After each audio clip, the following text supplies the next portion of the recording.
A set of 6 images taken by the Hubble Space Telescope on January 14, 2026, show the brightness map of the glowing halo surrounding 3I Atlas after perihelion. The glow extends beyond 130,000 kilometers towards the Sun, about a third of the Earth-Moon separation.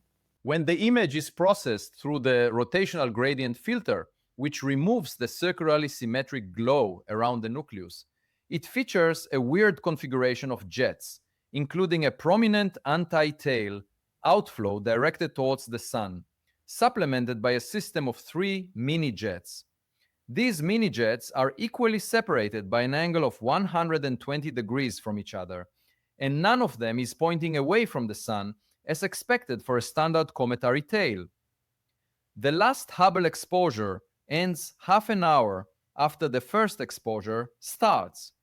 A new paper that I co-authored with Tony Scarmato analyzed previous Hubble images from December 2025 and concluded that the jet structure wobbles periodically by plus or minus 20 degrees over a period of 7.1 hours.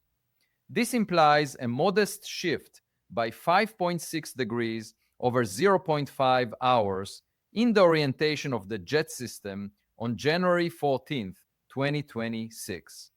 As you can see in the false color brightness map of 3I Atlas images taken by the Hubble Space Telescope, the jet structure includes a prominent anti-tail directed at the Sun towards the lower left, along with a system of 3 mini-jets.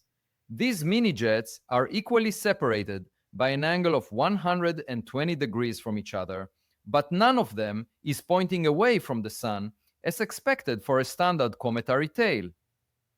On January 22, 2026, the Earth will be aligned to within 0.69 degrees with the line connecting 3I Atlas to the Sun, as reported in the new paper I co-authored with Mauro Barbieri. Just as in the context of a full moon, this rare alignment will allow us to see 3I Atlas and the glowing dust around it in full brightness when the area of their reflecting surfaces will be maximized from our view on Earth. Since we will be observing 3I Atlas from the direction of the Sun on that date, its sunward anti-tail will be pointed at us. Measurements of the brightness surge and polarization of 3I Atlas at opposition to the Sun could shed new light on the composition and size of the fragments it launches into the anti-tail.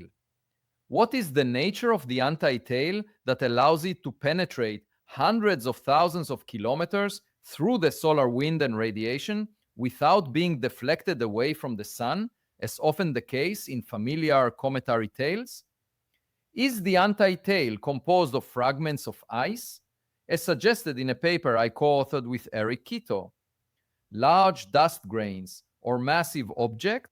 Data from the Spherics Space Observatory indicated the existence of icy fragments around 3I Atlas before perihelion. However, the spectral signature of ice disappeared in the Spherics data after perihelion, taken during December 2025, when the abundant organic molecules in the gas phase, such as CH3OH, H2CO, CH4, and C2H6, were discovered, along with an enhancement by a factor of 20 in the water production rate. To survive cosmic ray bombardment along an interstellar journey that lasted billions of years, these organic molecules must have been buried under a thick layer of material, at least 10 meters in depth.